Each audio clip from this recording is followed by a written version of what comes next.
All right, guys. Thanks for joining us today on the Elation podcast. We are here with DJ Spin. What's up, Dave? What's up, man? It's been a long time. How you been?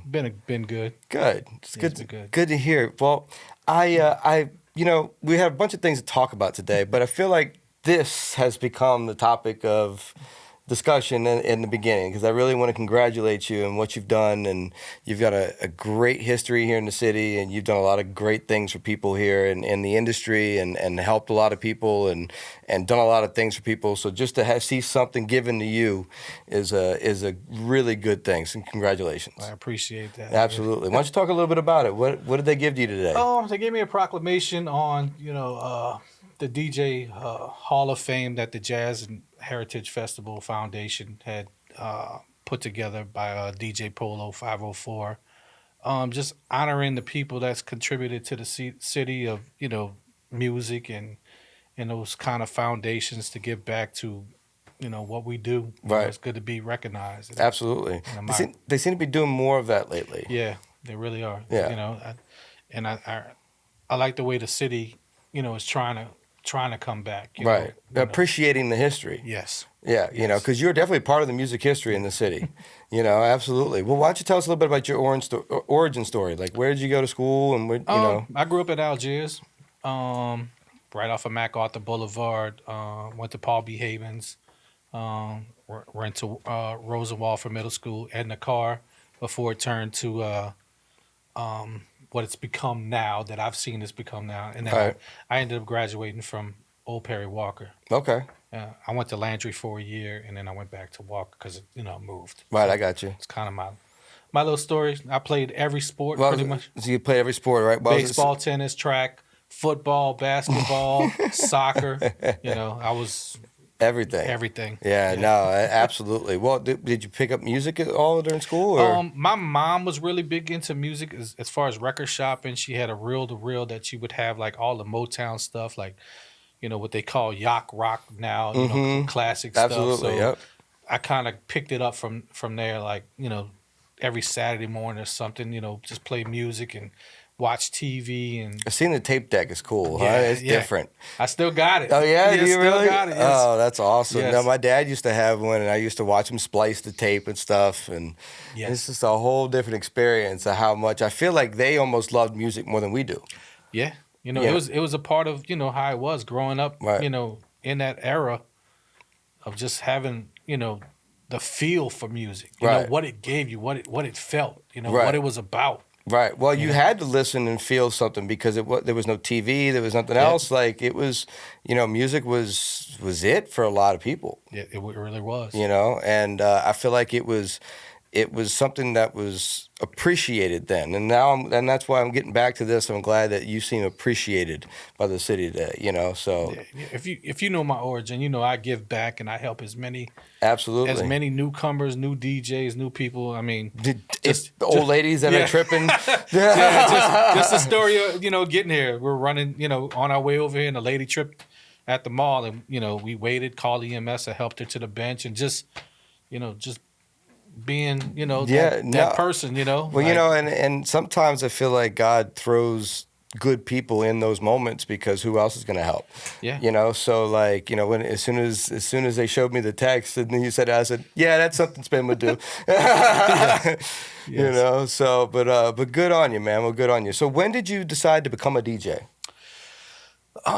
Really when I saw like the Grammys, rocket, was really like a big turning point in my life on just like, seeing what Grandmaster DXT did, and then, listening to Jazzy, live at Union Square and those sort of things that, like how are they doing that? Like This is kind of what I strive to be, and then listening to Slick Leo on 105, and then listening to Rob Fresh, on his nightly mix, just trying to understand of like the new thing of what hip hop and rap was, and all the elements that came with it, and trying to figure it out down in the South, because we didn't have television, we didn't have YouTube, right? So we're trying to figure out what are they doing. But I almost felt like the DJ was in charge. Yeah. Like it's at most moments like there's artists up there, but if the music ain't right behind them, or if the blend isn't right, there's something wrong. you're driving it like the drums of a band. It's the heartbeat of the Yeah. crowd. You're reading the crowd and trying to take them on highs and lows, and and just bring that feel to you know the environment that you're playing in. Right, absolutely. What's that like when you're reading a crowd? Like, what are some of the tail signs that you read for? It's just it's diversity. It's really just kind of the ethnic of the people, or kind of what do I feel they want to hear. Because it's a complete room read, right? It's a complete. I mean, it's not just the one person dead center. It's a whole observation of the entire room. And it's to having that diversity of music in the background. So I tell a story of like when I was DJing with Captain Charles, and Captain Charles would book me to finish. He would book me to close out. Cap was doing his thing, so my job was to take it to the next level, to shock him Right. and shock the crowd. Right. So it's just like moments where like I play a record and Cap will look at me like, what is that? Right. So it's just You gotta know music. Yes, you gotta know music, music history, and all that stuff. Yes. Yeah, we were just talking about Louis Armstrong before everything had been rolling, and people don't know the history. Yes. But being adopted and all that stuff. It's like I said, I feel like DJs, especially in the era that you came up in, were so passionate and so much of the heart of what happened on stage and what actually drove music into different lanes and different genres. You guys are the ones that blended rock and rap and all that stuff. So it was such an important role. What was your first gig? My first real gig was like a house party. I did a couple of house parties when I was back in high school. Old Perry Walker. Those were my first gigs, and then my real. I tell a story that my mom used to work. She used to be a bookkeeper for the Marcello family. So if anybody knows the history of the Marcello family, they owned a bunch of clubs, and one of the clubs that they had their hands in was Rumors. Right.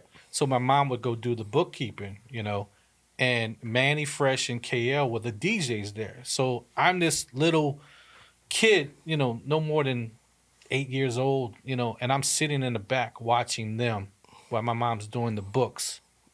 So I kind of saw it. Like, so, that's why I tell everybody, Manny and KL, I look up to them. Those are my foundation as far as like, that's my Jazzy Jeff, Right. Those are who I looked up to. So it's kind of strange because KL's a really good friend of mine. Right. So I tell stories to KL, and he's like, I don't even remember that. I don't even remember you sitting on there. Damn. But you were doing what you were doing, and Right. I was watching you, learning. Right. I was, so I appreciate you, letting me, watch you and ask the questions of, how do you do this? How do you do that? Right. And 30 years later, we still friends. Well, real people stay together. But no, and that's great. And the fact that someone like that was willing to show you and not just push you off. Yeah. Because that's life-changing events. Yes. Well, so I know you do some other things too. I know you produce and you do some other stuff. Yeah. Why don't you tell me a couple of the albums you've produced for? One of Trey 8's first albums. I did some stuff for Juvie, just single stuff. I did Alphabet on Bees for Wayne. That was a mixtape song.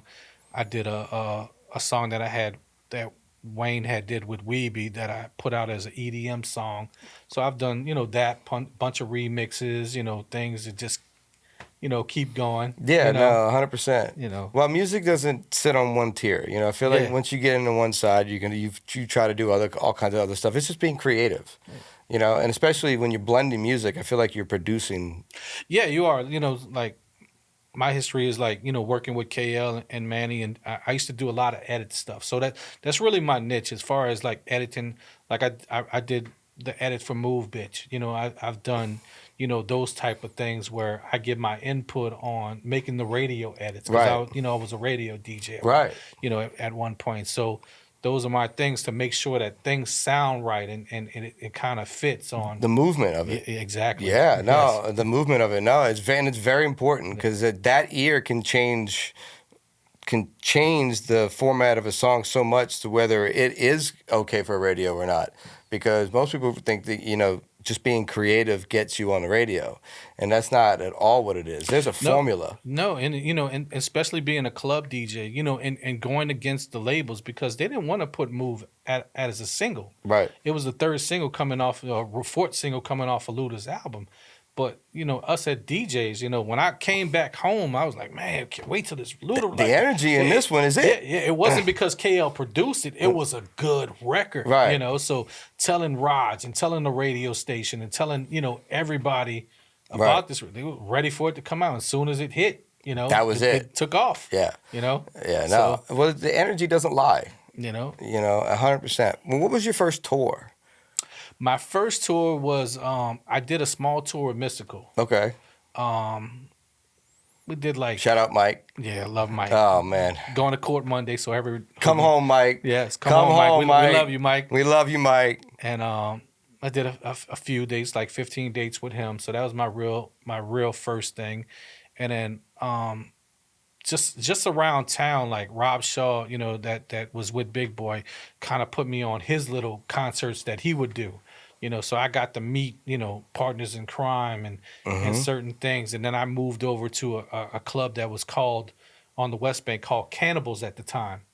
It became the Platinum Club. The Platinum Club is what everybody remembers it for. Gotcha. But I was the first person to book those people, those Lady Reds, those partners in crime, the Black Menaces, those, so I got experience, from doing that, and I learned the music history of going to the record stores and, going to Peaches and going to Odyssey and going to, Record Ron's and, Jim Russell, and finding my little niche in what was going on that later transpired me to go on tour with the blues singer named Chris Thomas King, and we merged the hip hop with the blues. Okay. That's different. And that took me around the world. That's different. Yes. Okay. And blues and hip hop are not really accepted together. So I really commend Chris Thomas for, doing that, right? Because they didn't accept it. It was traditionally wanted a band, but we really impacted, Well, I feel like blues and jazz push against that type of stuff. Yeah, because jazz doesn't want, Right. They don't want you to cross over into that. They want you to strictly be jazz, right.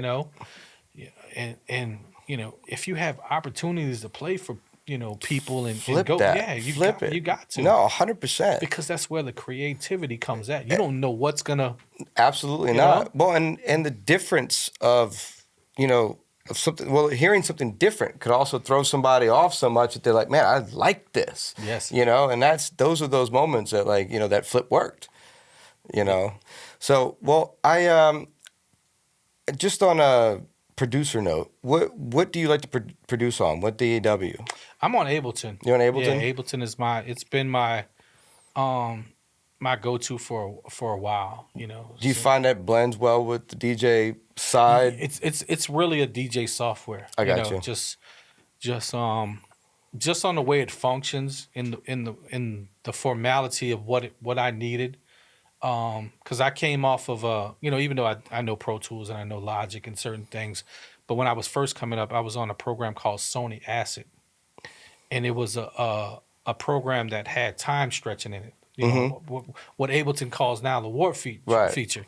So me and DJ Chicken were really the first people to really embrace that.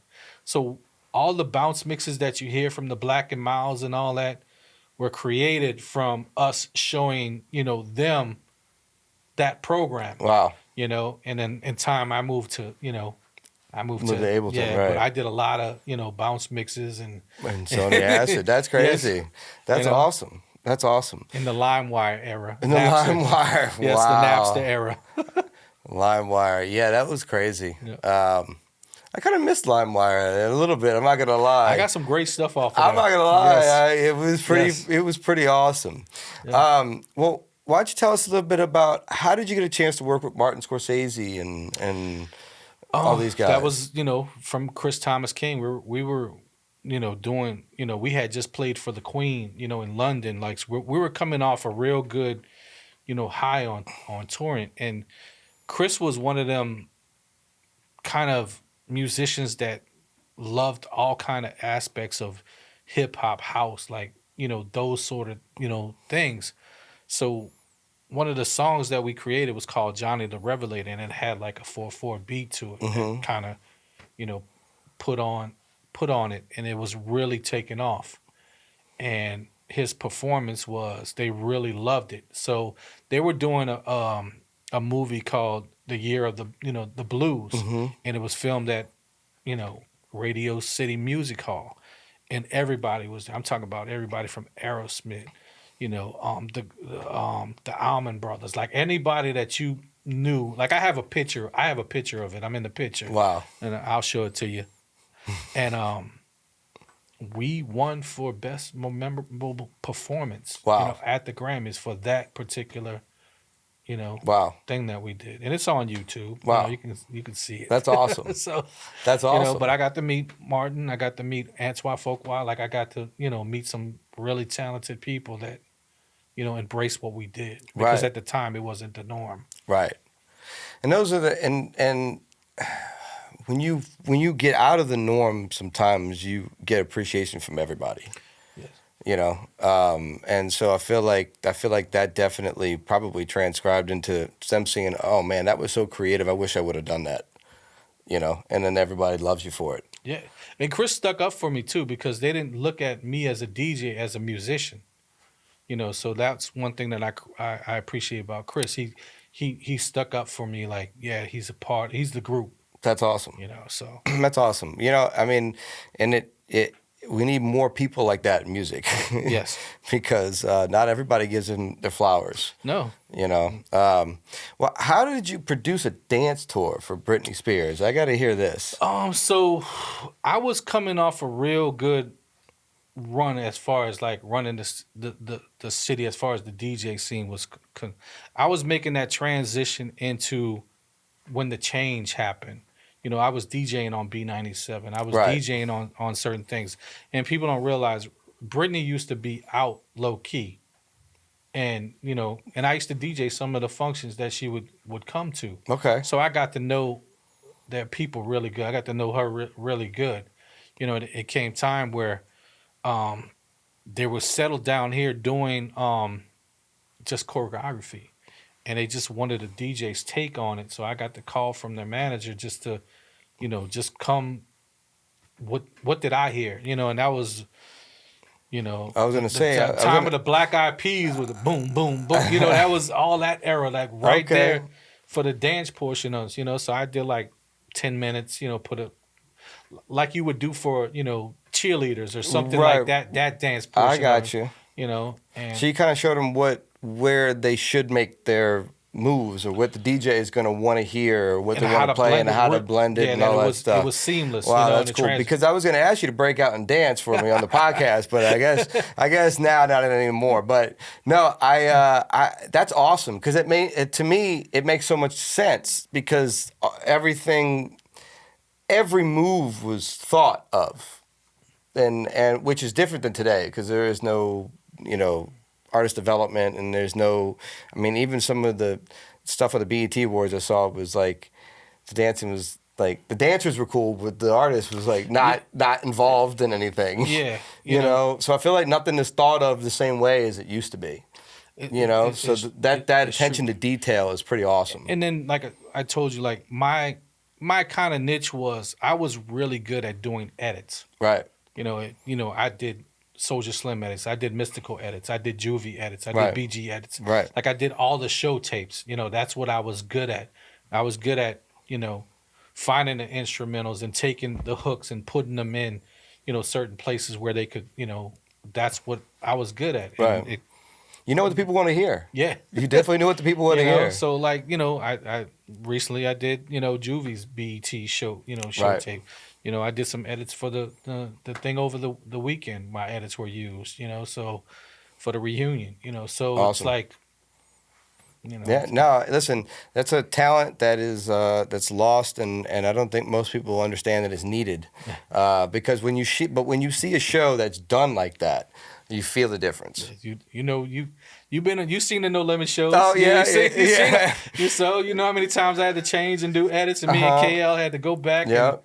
and it's just one of those things. It's And now technology is so makes it a lot oh easier, man, huh? yes, you take out stuff How now. how crazy is that you can throw in a track and split the stems out through an AI like program? How crazy is that? It's really crazy because one of my secrets was back in the day was to flip the phase, Right. take the instrumental and take the song. I had a guy that really was really good at it, so I would send him the files and he would send me back the instrumental or the acapella. Wow. And now it's a push of a button now. I know, right? I mean, it's just Yeah. nuts. It's 5 seconds, 10 seconds later. I recently did one just for Mac, and KL called me up and was like, "Wow, this is amazing. How did you do that?" Well, and I mean, even for like like beats that I've done 12 years ago that I don't have the stems for anymore. Like I just drop it in the program and I got stems now. Yes. Like it's just nuts. And the way they take it out and the way they EQ, like it's It's amazing. It works. Yes, it does. It works. Well, so who are you currently working with? I currently manage Chopper right now, as you know. I got an artist by the name of Snow Bunny, that we got a single coming out. Just anybody that comes that needs help, Right. I got a lot of people that come through my spot as well. Mac, we just went up there and saw BG. Right. Absolutely. You know. And are you still doing Masquerade or? No, Masquerade is as you know, it's under. Well, it's under construction, yeah, right? it's under construction. So the new hotel is going up. Right. The Nubu restaurant is going to be at the top. Right. So they're going to put a DJ up there, but they're getting ready for football season and they're getting ready for Super Bowl too. Yeah. So all that's being kind of moved right now. So, I got you.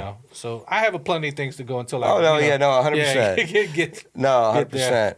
Well, so what's new for Choppa? What's Choppa's working on a couple of singles. He's got one that I really think is really nice. He's back working. I'm trying to get him more diverse on the kind of things that we know Chopper can do. Right. Putting them with the Amanda Shaws and stuff and he could be he could do anything. Yeah, I mean he could definitely do that Flow Rider type of pop like fit. Yeah. Easily. And I don't think anybody's doing it properly right now. No, that party music, what is it? Make America Drink Again or Make America Dance Again. Yeah, that's what it was. Yeah, nobody's doing it right now. No. And then, like I told him, just hit them with the singles. Just hit them with the singles right now. When they're ready for a project, you put it out. That's all they care about. Yeah. That's all they care about. Yeah. Well, good. What would be the top 5 venues you've played, you think? In my DJ? Yeah, your DJ career. Radio City Music Hall. Mm-hmm. The Queen's got to be one of them. Yes, the Queen's. I mean, not many people have DJed for the Queen. The most memorable one is when I played with Al Green. Okay. It was a gig in Norway. It's in front of like 80,000 people, and I was DJing with Chris Thomas King, and we rode on the plane together. So me and Al just kind of talked about music and stuff, and we went on before him. He was closing, and he turned to me and was like, "Stay, just scratch, just do your stuff." What? Yes. What? Yes. Wow. So that was a really big thing for me that he looked at DJing as a party, like he liked what I was doing. Right. Like he really embraced it. That's awesome. And it also turns like the type of person and character he was in a sense because it just to meet somebody on a plane on the way to a gig and then to have with 80,000 people and have the confidence to turn around and say, "Hey, stay and do it." Yeah. It was really a boost. Yeah. That's awesome. Superdome, of course. That's right. That's a big one. There's a couple. Alaska was a good one. That was a nice city. Miami. Miami. I spent a lot of time in Miami. Right. A lot of good venues in Yeah, Miami. Coachella, Yep. Heineken Tank. That was a good, Right. You've done some big yeah, I've stuff, done, man. You've done some big stuff, man. yeah, I've been You're so blessed. humble, but you've done some Yeah, big stuff, man. yeah, Well, I appreciate you, and I appreciate what you've done to the city, and look forward to what's coming next. appreciate that. So, but let's. I do want to ask you, what brings elation to you in your life? Elation I describe as peak happiness. Is kind of how, So, My little one right there. uh huh, Yeah, just to watch her grow up and just enjoy the music, because her, she sings, she's taking piano lessons, like she comes with dad, she likes to play on the turntable. She's just, a big part of, inspiring me, right, and motivation. And, we were talking about that, earlier just today, you know, just like you inspire me and motivate you, you might not be having the right day and I'll call you up out of the blue. right, Hey, what's going on, man? right, And kind of get your juices flowing. right. Same thing, so that's kind of, you know, where we at, in my life. And then, I just turned 50. So, that, You start to appreciate life. yes, you start to slow down, Yeah. No. and really understand. No, but that's awesome. No, and my kids are the same way. Like I enjoy watching them, and I always said that watching my kids, I see things in them that I miss about myself. Yeah. Like things that were natural in me that got taken away because of life experience or because of an issue that I had and I had to hide it or whatever it may be. But you see that natural, those natural characteristics and things, and you're like, man, I could get back to that. So it's crazy what they teach you. It's definitely, true. And, my story of like, after that scenario, I was in a real bad car accident, after that, like when I was 9 years old. So the rest of my life growing up, it was really by myself. It was me taking care of myself. So you become that independent person where you just kind of,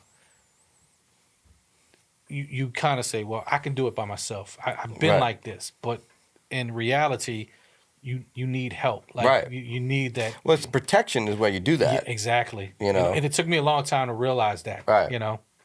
Well, I mean, what happened? I mean, in the car wreck. I hate to bring it up, but It was drunk driver. Yeah. We were coming from a parade. I was in the back seat. My sister was in the back seat. She climbed up, and she passed away, doing it. But I was in a coma for 2 weeks. My mom was in a coma for like 8 months.